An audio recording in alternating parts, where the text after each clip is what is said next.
Bom dia, meninos e meninas. Nós vamos então hoje iniciar o estudo do século XIX. E para não ficar muito pesado, nós vamos fazer assim. Nesse primeiro momento, nós vamos ver um panorama desse final de século XIX, vamos estudar a poesia de Antero de Quental e em seguida, depois num outro vídeo, num outro momento, nós vamos estudar essa de Queiroz. Então esse é o nosso objetivo de hoje, tá? Então, vamos iniciar falando para vocês o que é esse final de século XIX. Né? Primeira coisa importante de a gente entender é que o final do século XIX ele não é marcado por um movimento literário. Na verdade, ele é marcado por 4 movimentos literários. Nós vamos iniciar aí o estudo pelo realismo e naturalismo, mas, na verdade, nós vamos, antes de ver esse realismo e naturalismo, dar um panorama desse final de século XIX, mostrando para vocês que nós vamos ter 4 movimentos literários. Então, vamos localizar vocês primeiro no tempo e no espaço, tá? Esse período começa em Portugal em 1865, quando acontece a questão Coimbra. A questão Coimbra não é uma obra, que é o que normalmente acontece iniciando o movimento literário, mas é uma briga de palavras sobre a qual nós vamos falar já já, tá? E ao Brasil, esse movimento chega em 1881, com a publicação simultânea de 2 obras.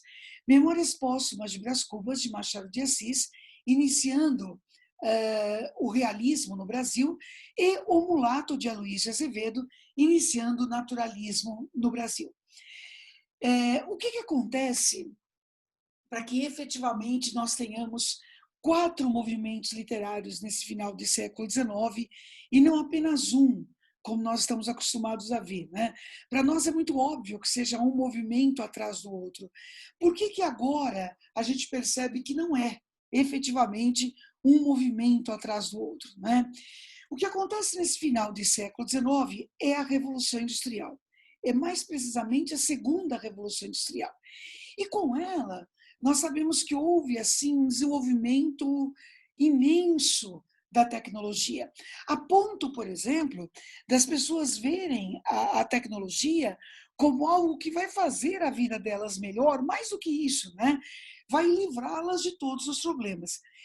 Deixa eu abrir um parênteses aqui. Quem aborda essa ilusão de que a tecnologia vai efetivamente acabar com os problemas do homem, né? E fazer o homem completamente feliz, é essa de Queiroz, num livro de final de século XIX chamado A Cidade às Cegas, né? E ele vai mostrar esse deslumbramento aí. O fato é que nós sabemos que a tecnologia fez com que nós tivéssemos uma qualidade de vida melhor, e isso aí é indiscutível, mas, por outro lado, não foi isso que livrou o homem dos seus maiores dilemas, né? Simultaneamente a essa tecnologia que gerou, sim, uma qualidade de vida muito melhor, né? Nós temos o lado do indivíduo que trabalha nessa indústria. Gente, nós estamos numa época em que não existem direitos trabalhistas. É sempre bom lembrar-se disso, não é? Os trabalhadores aqui trabalham 8, 10, 12, 15 horas por dia.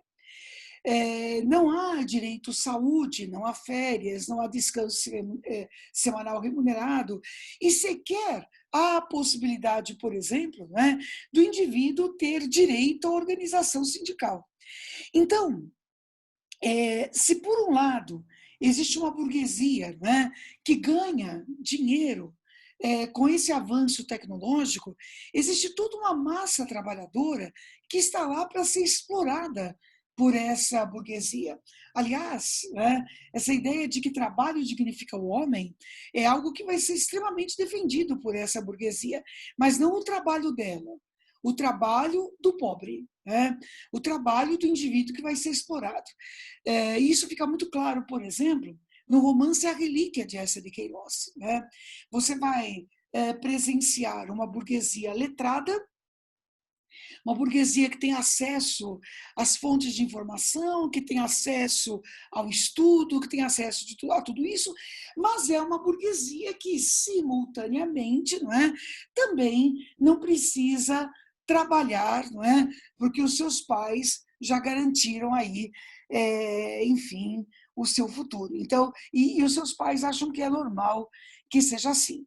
Então, o fato é, nós temos, se por um lado nós temos todo um deslumbramento gerado por essa evolução científica, por outro lado, há toda uma situação social que ela é, no mínimo, questionável, certo? Do indivíduo que trabalha ali na linha de produção, né? Sem direito dentro desse trabalho. Aliás, é sempre bom lembrar, né, que nessa linha de produção trabalham homens, mulheres e crianças. E as mulheres não estão trabalhando porque elas conquistaram o seu espaço no mercado de trabalho. Esse questionamento da mulher por esse espaço no mercado de trabalho, por direitos iguais, isso vai se dar só no século XX. A mulher trabalha aqui por uma questão simples, ou ela trabalha ou não come, né? Crianças trabalham. Aliás, é até mais vantajoso contratar a mulher, porque, obviamente, a mulher ganha menos, né? Sequer se questiona a possibilidade dessa mulher ganhar a mesma coisa que o homem, mesmo que ela trabalhe da mesma maneira. Então, nós temos uma situação que ela é uma situação curiosa, né? Se por um lado, eu repito a vocês, existe um deslumbramento em decorrência dos avanços científicos, por outro lado, existe algo de que não dá para se orgulhar, né? Existem diferenças sociais que se tornaram abismos sociais. Essa é a verdade. Existe toda uma classe que é evidentemente explorada e parece ter nascido para isso, né? Esse capitalismo que surge em decorrência de tudo isso é o capitalismo que nós conhecemos hoje. Nós sabemos que o capitalismo, efetivamente, ele existe desde o século XVI. Mas esse capitalismo lá do final do século XV, século XVI, é o capitalismo mercantil. Nós estamos falando aqui do capitalismo moderno, ou como vai chamar depois a Luísa Azevedo, no Cortiço, de capitalismo selvagem, certo? E esse capitalismo ele é baseado em dois pilares importantes. Você pode mais quanto mais você tem. E não adianta nada você ter as coisas e as pessoas não saberem que você tem as coisas. É sempre bom lembrar isso, né? Então é importante que você tenha, né, os bens, que você tenha dinheiro, e é importante que você tenha status, ou seja, que as pessoas saibam que efetivamente você tem tudo isso. Então, a ideia da ostentação também. Então, é esse ambiente que nós estamos vivendo. Um período de grande avanço tecnológico, tá certo? Que gera esse deslumbramento, como eu disse a vocês, simultaneamente uma classe social extremamente explorada, no mínimo a gente pode dizer isso, não é? Uma ilusão de que essa ciência vai resolver todos os dilemas humanos, que a gente possa explicar tudo por meio dela, não é o que a gente sabe hoje, que efetivamente não é verdade, mesmo que a gente reforce sempre o quanto a ciência representa uma evolução, o quanto ela é efetivamente importante, não é?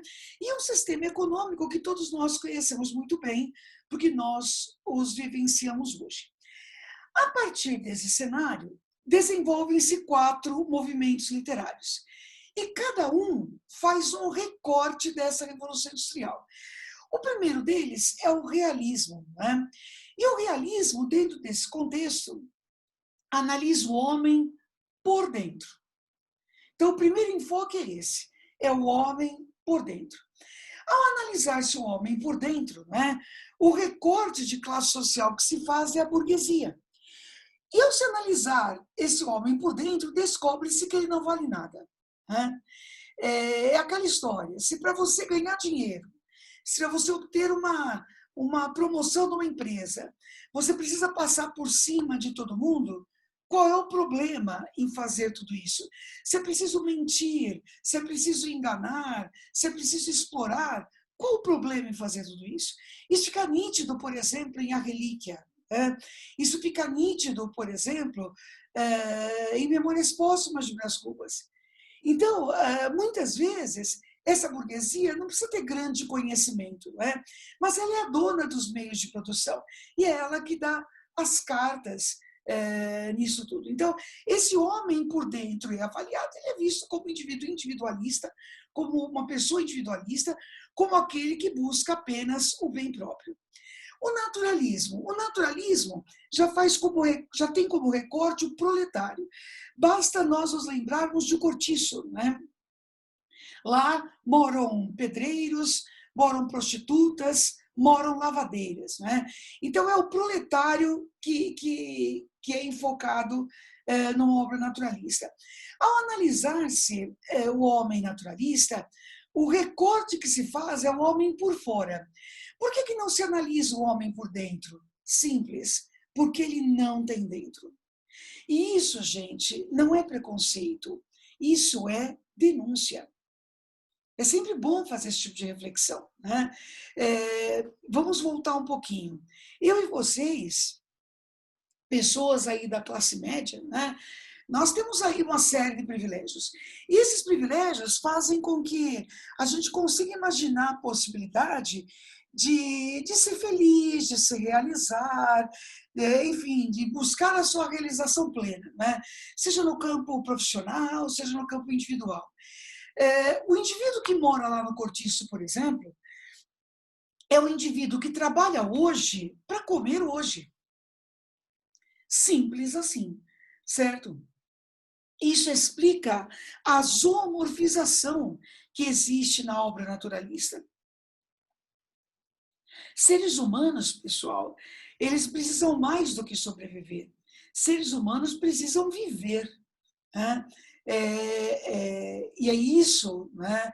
E é essa ânsia de viver que nos caracteriza. Agora, quando os seres humanos vivem como animais, como é o caso de uma classe mais baixa, né?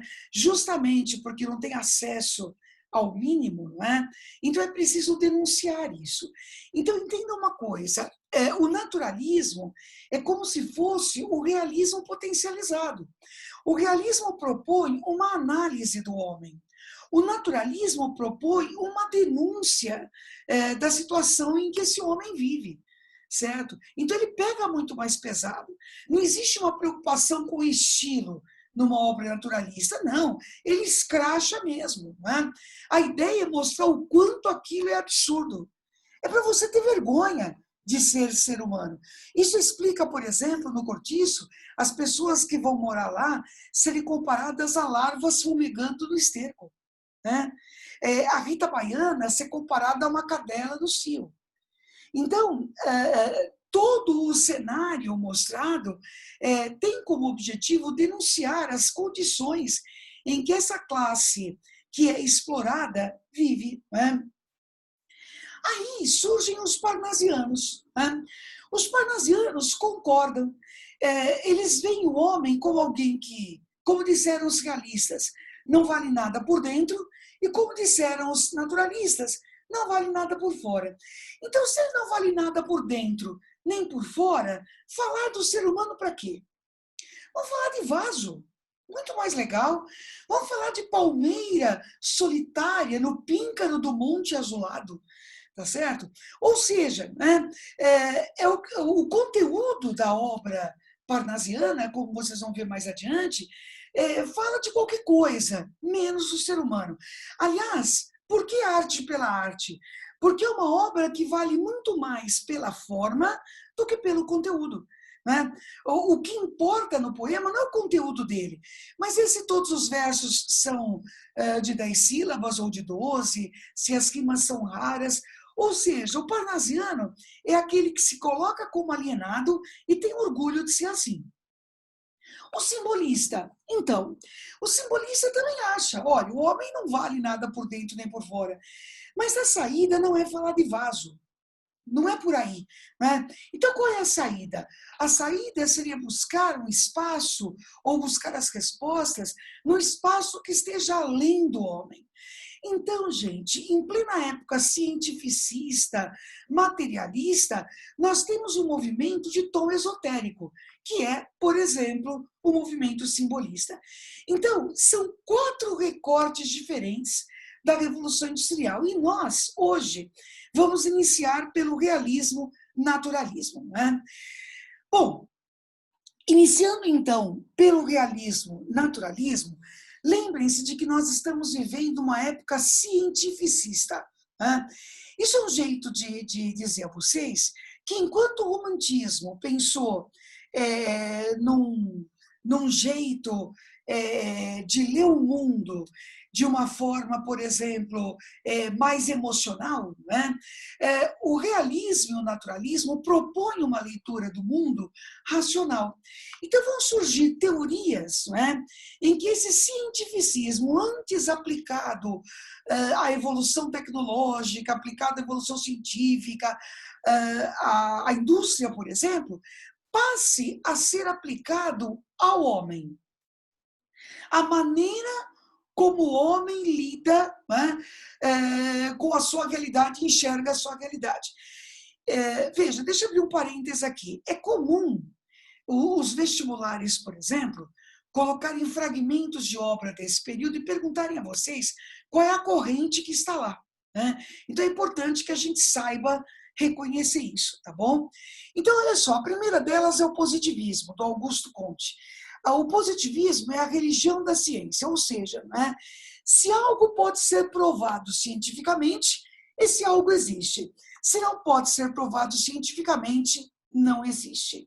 Isso significa, por exemplo, que o sexo existe, porque é uma reação física, biológica, natural para a preservação da espécie.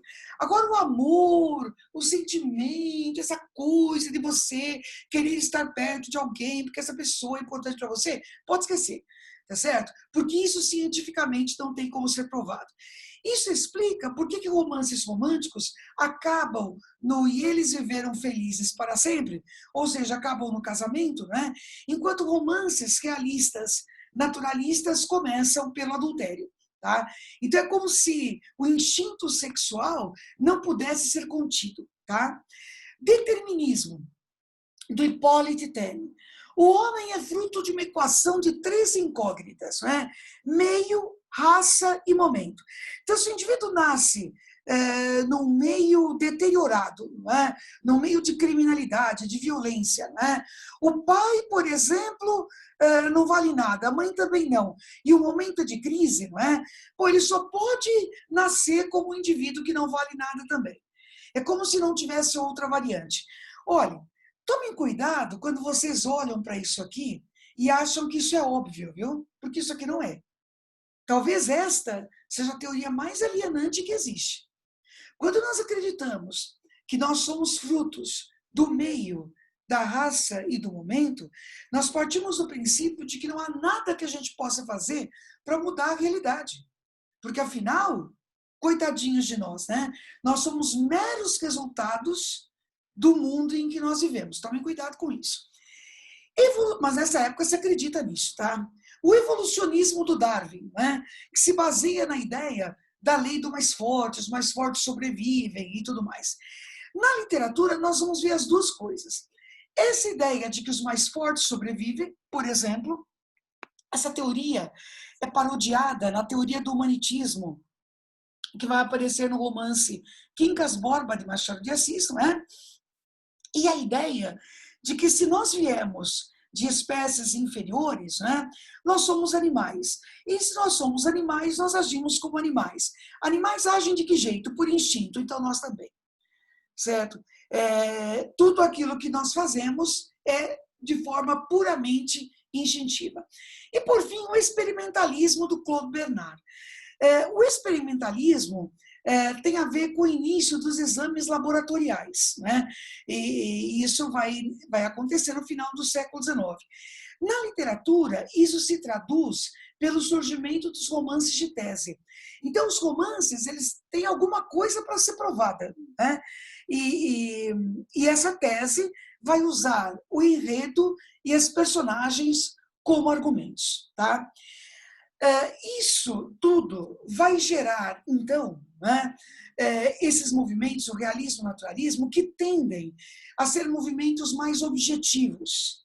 Veja, não significa que eles consigam ser objetivos, mas eles buscam essa objetividade, eles buscam essa precisão.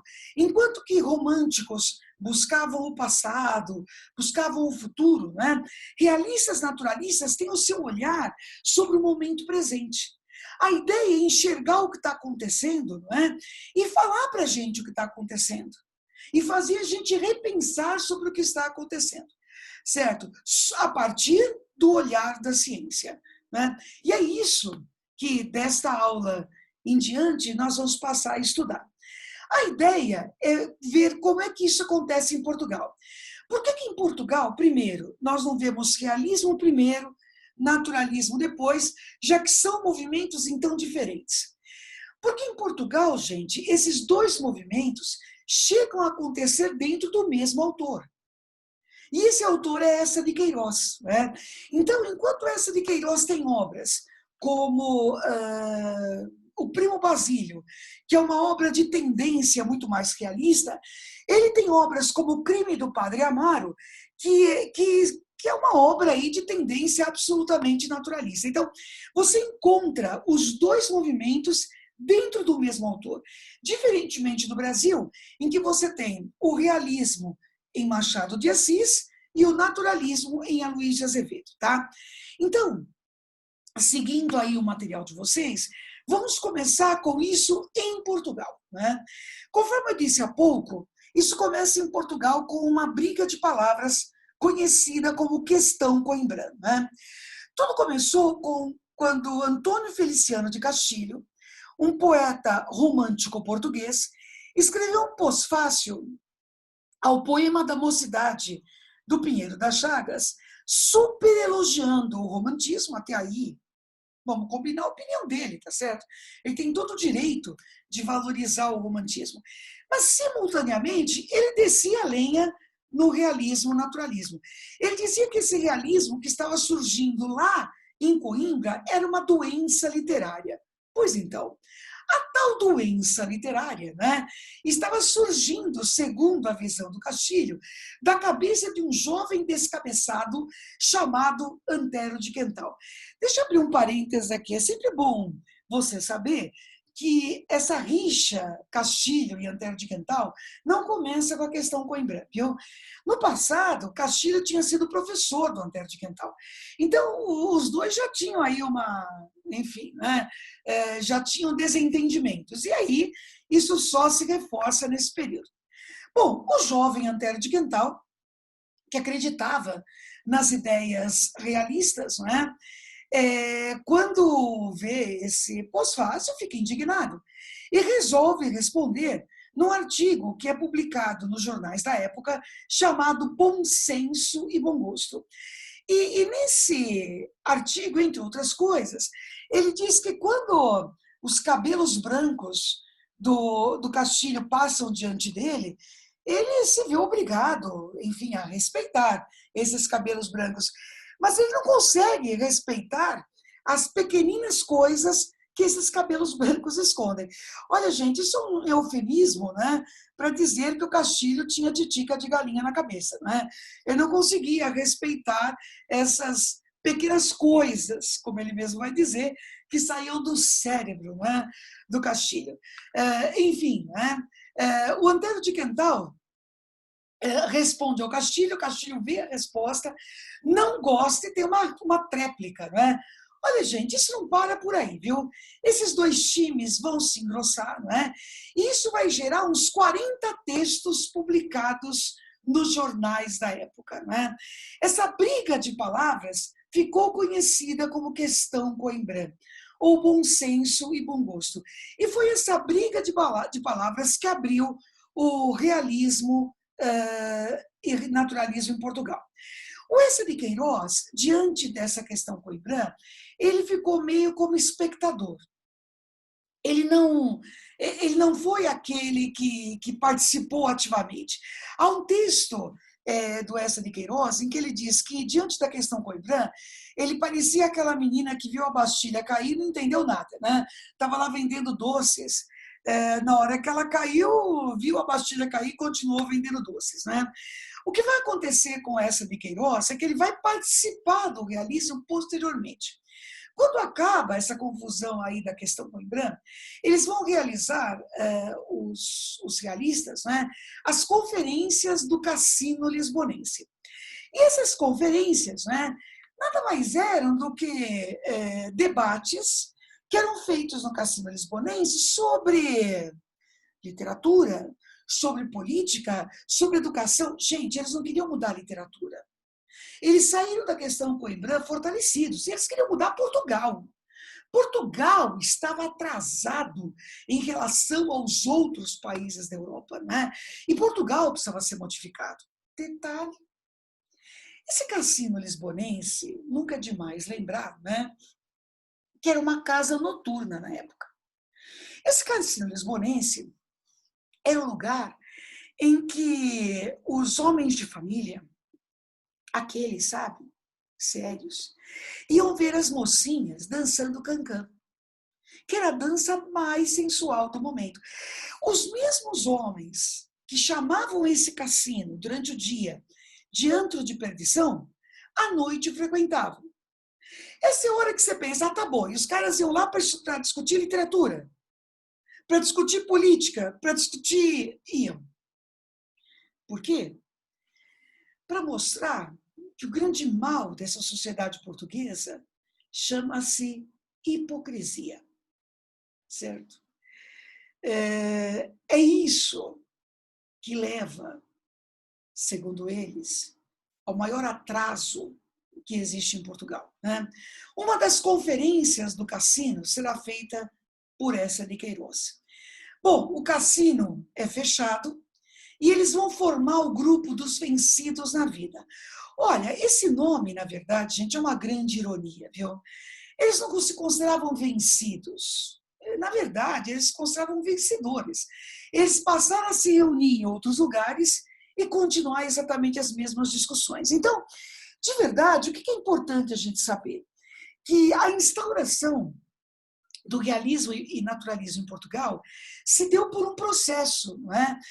Não foi simplesmente o surgimento de uma obra, mas se deu um processo que queria mudar a mentalidade portuguesa. E eles têm razão de fazer isso. Enquanto o mundo estava se industrializando no final do século XIX, é sempre bom lembrar que essa industrialização portuguesa, por exemplo, é tardia. Ela vai acontecer só no começo do século XX. Então, Portugal não está atrasado só em relação à industrialização. Eles veem Portugal como um país atrasado em relação à mentalidade mesmo. E é justamente isso que esses escritores querem mudar. Bom, a ideia é a gente encerrar esse primeiro enfoque com Antero de Quental, né? O grande poeta realista português. Veja, o realismo de Antero de Quental é um realismo que chama a nossa atenção, né? Ele não lembra aquele realismo de quem quer denunciar, denunciar, denunciar, mas ele parece meio que misturado com o romantismo. Agora, o que vocês vão fazer uma forcinha para entender é que na cabeça do Antero de Quental, isso não era romantismo, isso na cabeça dele era realismo. O Antero de Quental, jovem, formou-se em Direito, né? E quando ele estava formado em Direito, ele não foi advogar como se esperava dele. Ele vai para a França, torna-se tipógrafo. Por quê? Porque entre os tipógrafos estavam surgindo os primeiros sindicatos. E ele acreditava que a mudança do mundo, porque ele achava que o mundo tinha que ser mudado, né? Tinha que se dar de baixo para cima. Era a partir dos trabalhadores mesmo. Então, ele acaba se infiltrando nesses sindicatos porque ele queria defender a teoria do socialismo proudhoniano. E esse socialismo proudhoniano é o socialismo que a gente chama de socialismo utópico. Hoje, nós chamamos de socialismo utópico. Veja que não é o marxista, né? É o socialismo proudhoniano. É a partir do princípio, por exemplo, de que os espaços não precisam de líderes, né? Não precisam de presidentes, de reis, ou seja lá o que for. Se nós todos, por exemplo, vivêssemos no mesmo espaço, nós nos reuniríamos, nós votaríamos, nós buscaríamos o bem comum e tomaríamos as melhores decisões. E não precisaríamos de ninguém mandando em nós, né? Bom, se algum de vocês na vida já participou de alguma reunião de condomínio, né, consegue entender por que o socialismo utópico é utópico, né? O fato é que as pessoas tendem a puxar a sardinha para o seu lado sempre, né? Mas o Antero de Quental achava que não. Ele achava que, de verdade, não é, isso era praticável. E quando ele entra nos tais sindicatos, ele percebe que essas pessoas que estavam lá não queriam uma sociedade igualitária.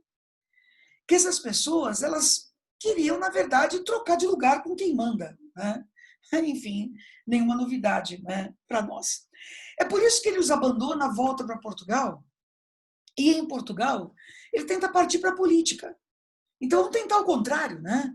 Vamos tentar então de cima para baixo. O que ele percebe? A mesma coisa. Antero de Quental acaba se matando, né, de verdade, literalmente, porque ele descobre que o socialismo utópico é utópico. Olha que coisa. Porque ele descobre, não é, que, de verdade, essa ideia, como ele mesmo diz lá nos seus últimos poemas, ela existia na cabeça dele, mas não era algo praticável. Agora, na cabeça do Antero de Quental, o socialismo utópico era possível. Não perca isso de vista. Era para ele isso uma luta realista. Isso explica por que a palavra-chave da obra do Antero de Quental é a palavra ideal. A palavra ideal, ela vai aparecer nas 3 fases do Antero de Quental. A primeira fase, que ainda é uma fase romântica, né?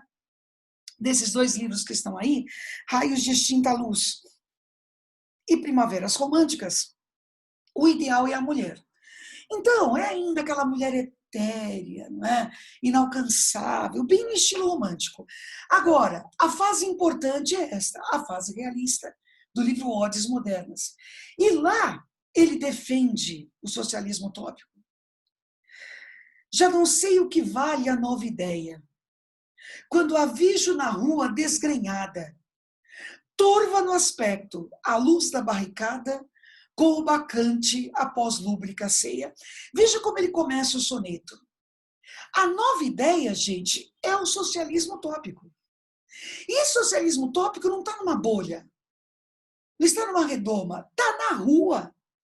É uma ideia desgrenhada, é uma ideia torva, é o mesmo jeito de dizer, olha, isso aí é real, é concreto, está no meio das pessoas, está nas barricadas, está na luta. Então pensem nisso, na cabeça do Antero de Quental, o socialismo utópico não é um sonho, é algo possível, né?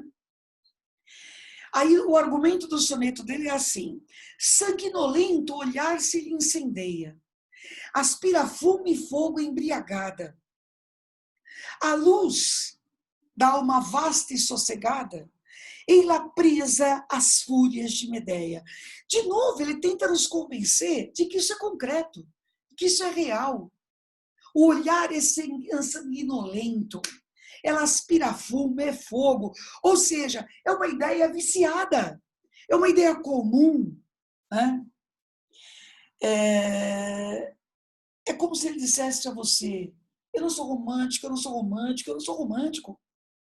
O que eu estou dizendo para você é possível. Né? Pois é.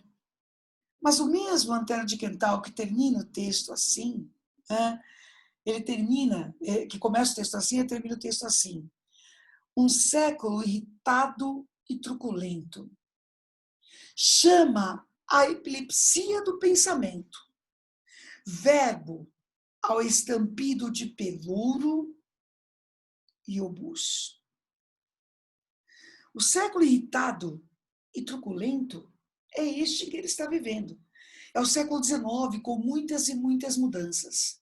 O verbo é a palavra. Ao estampido de pelouro e obus, ou seja, ele tem a força de uma bala de canhão. E aí ele encerra assim: mas a ideia é no mundo inalterável, num cristalino céu que vive estável, Tu, pensamento, não és fogo, és luz. Vejam, no nosso ponto de vista, nós, seres humanos do século XXI, nós veríamos essa postura dele como romântica, mas ele não vê assim. Ele vê a sua postura como possível, como realista. Ele acredita nela. Até ele descobrir que, no fundo, o que as pessoas querem é só mudar de lugar. Não é uma sociedade igualitária, mas eu, que era o explorado, devo agora me tornar o explorador. É aí que o Antero de Quental entra em sua última fase, que é a fase metafísica. O ideal continua existindo, só que agora o ideal é a morte e a possibilidade, quem sabe, depois de vivê-la, né, de viver a morte, encontrar Deus. A obra Sonetos Completos é a obra que antecede o suicídio de Antero de Quental. Então, na cabeça de Antero de Quental, a busca por esse ideal é uma busca realista. Entendam isso. É uma busca concreta. E, acima de tudo, é uma busca possível. Tudo isso Antero de Quental faz em forma de soneto, né? 3 são os maiores sonetistas da língua portuguesa: Camões, Bocage e Antero de Quental. Então, a forma da poesia pela qual ele opta é o soneto. Certinho? Então, gente, nessa primeira parte, essa foi a ideia, né? Apresentar a vocês aí o que foi esse final do século XIX e apresentar Antero de Quental, tá certo? É isso, um beijo aí para todos vocês, né? E até a próxima.